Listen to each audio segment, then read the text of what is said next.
নকলায় জমি নিয়ে বিরোধে নিরীহ পরিবারের উপর নীরব সন্ত্রাস। শেরপুরের নকলা থেকে ইউসুফ আলী মণ্ডলের পাঠানো তথ্যচিত্রে দেখুন বিস্তারিত।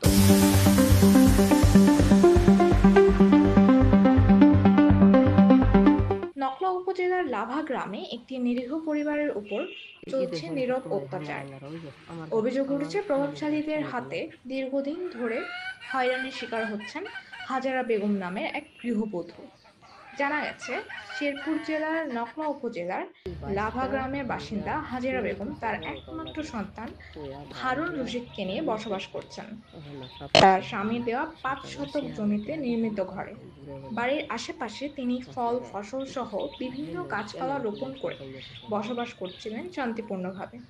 এরপর তিনি তার স্বামীর বড় ভাই ইসমাইল হোসেনের কাছ থেকে আরো 7 শতক জমি ক্রয় করেন। কিন্তু জমির রেজিস্ট্রি সম্পন্ন হলেও সেই জমির দখল দিতে রাজি হননি ইসমাইল হোসেন এবং তার ভাই আজাহার। অভিযোগ রয়েছে, জমির দখল না দিয়ে উল্টো হাজেরা বেগমের দখলকৃত জমিতে বারবার হামলা চালানো হচ্ছে। সর্বশেষ গত শুক্রবার হাজেরার সীমানা ঘেঁষে থাকা একটি মেহগনি গাছ, 2টি আরে কি নারিকেল এনে গাছ পোলাপান নাকি ওই সহ যে অন্তত আছে 15টি গাছ সাথী কেটে নিয়ে যায় ইসমাইল ও তার সহযোগীরা। এই ঘটনায় চরম নিরাপত্তাহীনতায় ভুগছেন হাজেরা বেগম। তিনি এই ব্যাপারে প্রশাসনের সহযোগিতা কামনা করেছেন এবং ন্যায় বিচারের আশায় আইনের দ্বারস্থ হয়েছেন। ভোরের সময় নকলা, শেরপুর।